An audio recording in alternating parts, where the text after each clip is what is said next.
Hi hello friends, പുതിയൊരു വീഡിയോയിലേക്ക് എല്ലാവർക്കും സ്വാഗതം. ഇന്ന് നമ്മൾ നോക്കാൻ പോകുന്നത് നാർക്കോസ് എന്ന സീരീസിൻ്റെ ആദ്യ സീസണിൻ്റെ 8ാമത്തെ എപ്പിസോഡ് വീഡിയോ ആണ്. ഈ സീരീസിൻ്റെ മുമ്പത്തെ വീഡിയോസ് കാണാത്തവർക്ക് വേണ്ടി വീഡിയോയുടെ ലിങ്ക് ഡിസ്ക്രിപ്ഷനിൽ പ്ലേസ് ചെയ്യാം. അപ്പോൾ നമുക്ക് ഒട്ടും സമയം കളയാതെ നേരെ വീഡിയോയിലേക്ക് പോകാം.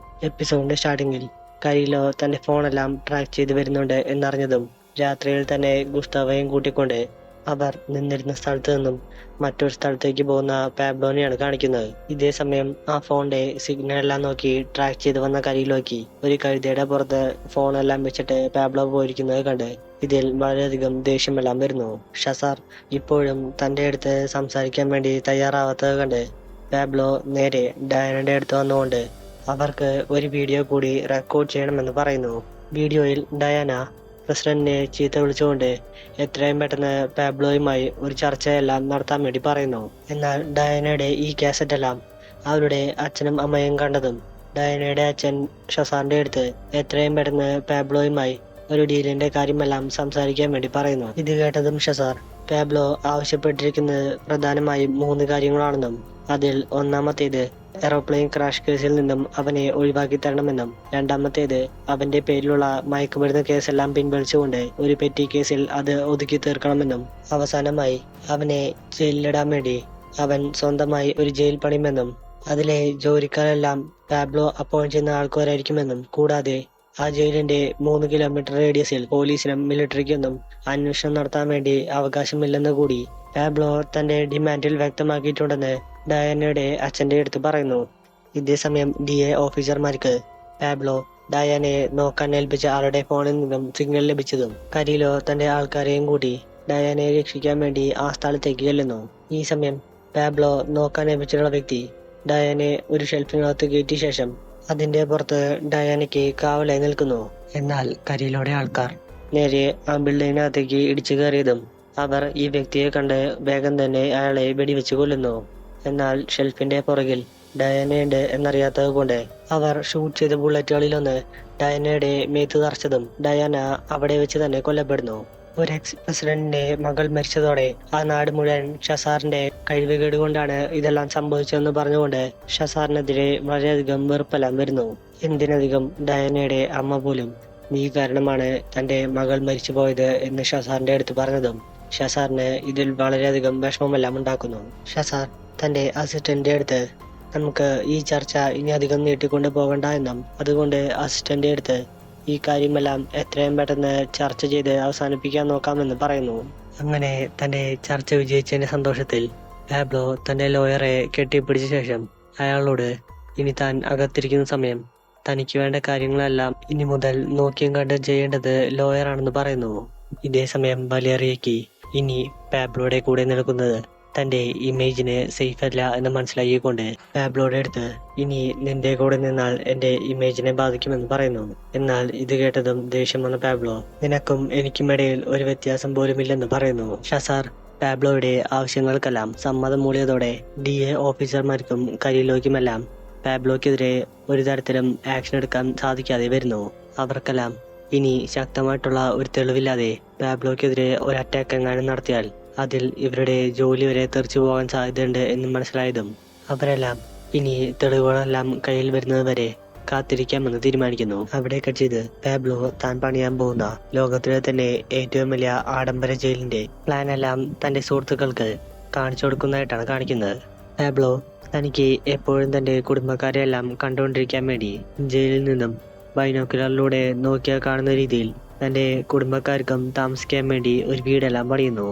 പാബ്ലോ ജയിലിൽ പോകുന്ന കാര്യം ഏകദേശം തീരുമാനമായതോടെ ഗുസ്താവോയും പാബ്ലോയുടെ കൂടെ ജയിലിലേക്ക് പോകാമെന്ന് തീരുമാനിക്കുന്നു.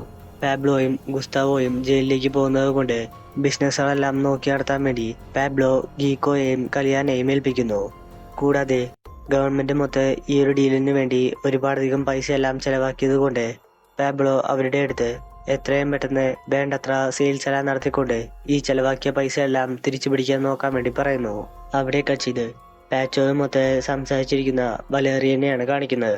ഈ സമയം പാച്ചോ വലേറിയയുടെ അടുത്ത് ഇനി നീ ഇവിടെ നിൽക്കുന്നത് സേഫ് അല്ലെന്നും കൊളംബിയയിലുള്ള ഭൂരിഭാഗം ആൾക്കാർക്കും നീയും പാബ്ലോയും തമ്മിലുള്ള റിലേഷനെ പറ്റിയെല്ലാം അറിയാമെന്നും അതുകൊണ്ട് നിനക്ക് വേണമെങ്കിൽ താൻ US-ൽ ഒരു ന്യൂസ് കമ്പനിയിൽ റിപ്പോർട്ടറുടെ ജോലിയെല്ലാം മേടിച്ചു നൽകാമെന്ന് പറയുന്നു. അവിടെയൊക്കെ ചെയ്ത് രാത്രിയിൽ തന്റെ വൈഫിന്റെ കൂടെ ടൈമെല്ലാം സ്പെൻഡ് ചെയ്യുന്ന പാബ്ലോനെയാണ് കാണിക്കുന്നത്. ഈ സമയം അവരുടെ വീടിന്റെ അടുത്ത് വെച്ച് ഒരു ബോംബ് സ്ഫോടനമെല്ലാം ഉണ്ടായതും ആ ഒരു ശബ്ദം കാരണം പാബ്ലോയുടെ മകൾക്ക് ഒരു ചെവിയുടെ കേൾവി ശക്തി നഷ്ടപ്പെടുന്നു. ഈ ഒരു ബോംബിംഗ് ഇൻസിഡന്റ് കാരണം പാബ്ലോയ്ക്ക് ഏതോ ഒരു പുതിയ കാട്ടൽ അവരുടെ ബിസിനസ്സിലേക്ക് ഇറങ്ങിയിട്ടുണ്ടെന്നും കൂടാതെ അവർക്ക് നമ്മൾ താമസിക്കുന്ന സ്ഥലം കൂടി അറിയാമെന്ന് ഗുസ്താവോയുടെ അടുത്ത് പറയുന്നു. അവിടെ ചെയ്ത് ഒച്ചാവോ ബ്രദേഴ്സിനെ കാണാൻ ചെന്നിരിക്കുന്ന പാച്ചോനെയാണ് കാണിക്കുന്നത്. പാച്ചോ തനിക്ക് മിലിറ്ററിയിലുള്ള ഇൻഫ്ലുവൻസ് എല്ലാം യൂസ് ചെയ്ത് അവരുടെ ശിക്ഷയെല്ലാം നല്ല രീതിക്ക് കുറച്ചു തരാമെന്നും എന്നാൽ അവർ ഈ കാര്യമെല്ലാം ചെയ്തു തരണമെങ്കിൽ നിങ്ങൾ ഗുസ്താവോനെ മിലിറ്ററിക്കാർക്ക് പിടിച്ചു കൊടുക്കേണ്ടി വരുമെന്ന് പറയുന്നു. ഇത് കേട്ടതും ഒച്ചാവോ ബ്രദേഴ്സ് അവരുടെ സിസ്റ്ററുടെ അടുത്ത് പറഞ്ഞ് ഗുസ്താവോനെ അവർ സ്ഥിരം മീറ്റ് ചെയ്യാറുള്ള ഹോട്ടലിലേക്ക് വിളിച്ചു വരുത്തുന്നു. ഗുസ്താവോക്ക് ഇതൊരു ട്രാപ്പാണ് എന്നൊന്നും അറിയാത്തത് കൊണ്ട് അവൻ നേരെ ഹോട്ടലിലേക്ക് കയറിയതും കരീലോ തന്റെ ആൾക്കാരെ എല്ലാം വെച്ച് ഹോട്ടൽ വളഞ്ഞുകൊണ്ട് ഗുസ്താവോയെ പിടികൂടിയ ശേഷം പാബ്ലോയുടെ ലൊക്കേഷൻ അറിയാൻ വേണ്ടി അവനെ ക്രൂരമായി മർദ്ദിക്കുന്നു. എന്നാൽ എത്രയൊക്കെ തല്ലിയിട്ടും അവൻ തന്റെ കളിക്കൂട്ടുകാരനെ ഒറ്റിക്കൊടുക്കാതെ ഇരിക്കുന്നത് കണ്ടതും ദേഷ്യം വന്ന കരീലോ തന്റെ ആൾക്കാരെ വെച്ച് വീണ്ടും വീണ്ടും മർദ്ദിച്ചതും ഗുസ്താവോ അവിടെ വെച്ച് മരണപ്പെട്ടു പോകുന്നു. ഗുസ്താവോയുടെ മരണവാർത്ത അറിഞ്ഞതും പാബ്ലോയുടെ അമ്മയ്ക്ക് ഇതിൽ വളരെയധികം വിഷമമെല്ലാമാവുന്നു. ചെറുപ്പം മുതലേ ഗുസ്താവോയും പാബ്ലോയും ഒന്നിച്ച് കളിച്ചു വളർന്നതുകൊണ്ട് പെട്ടെന്നൊരു ദിവസം ഗുസ്താവോ പോയതോർത്ത് പാബ്ലോ ചെറുതായി ഡിപ്രസ്ഡ് എല്ലാം ആവുന്നു.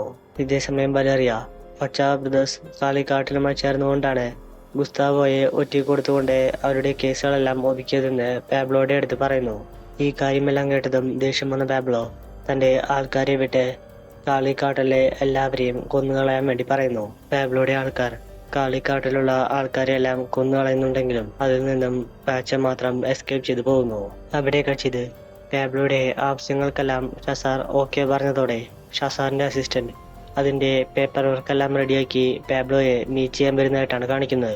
ഈ സമയം അസിസ്റ്റന്റ് നീ ജയിച്ചു എന്ന് പാബ്ലോയുടെ അടുത്ത് പറയുന്നുണ്ടെങ്കിലും പാബ്ലോ ഇത് എന്റെ മാത്രം ജയമല്ലെന്നും ഗവൺമെന്റിന്റെ കൂടി ജയമാണെന്ന് അസിസ്റ്റന്റ് അടുത്ത് പറയുന്നു. ഇതേ സമയം പോയ്സൺ പാബ്ലോയുടെ ഈ വിജയമെല്ലാം ആഘോഷിക്കാൻ വേണ്ടി ഫോണിലൂടെ താൻ ടൗണിലുള്ള ഒരു ബാറിലേക്ക് വരുന്നുണ്ട് എന്ന കാര്യമെല്ലാം പറഞ്ഞതും പോയ്സന്റെ ഫോണെല്ലാം ട്രാക്ക് ചെയ്തിരുന്ന US എംബസി സീരീസിന്റെ സ്റ്റാർട്ടിങ്ങിൽ കണ്ട പോലെ നേരെ സ്റ്റീവിനെ വിളിച്ചറിയിക്കുന്നു. എന്നാൽ DAക്ക് ഇതിൽ ഡയറക്റ്റായി ഇൻവോൾവ് ചെയ്യാൻ സാധിക്കാത്തത് കൊണ്ട് സ്റ്റീവ് ഈ കാര്യം നേരെ കരീലോയെ വിളിച്ചു പറഞ്ഞതും കരീലോ തന്റെ ഫോഴ്സുമായി വന്നുകൊണ്ട് ആ ബാറിലുണ്ടായിരുന്ന പോയ്സനെയും അയാളുടെ ആൾക്കാരെയും എല്ലാം വെടിവെച്ച് കൊല്ലുന്നു. ഇത്രയും കാണിച്ചുകൊണ്ട് ഈ എപ്പിസോഡ് ഇവിടെ വെച്ച് അവസാനിക്കുന്നു. സീരീസിന്റെ ബാക്കി വീഡിയോസിനായി ചാനൽ മറക്കാതെ സബ്സ്ക്രൈബ് ചെയ്യുക.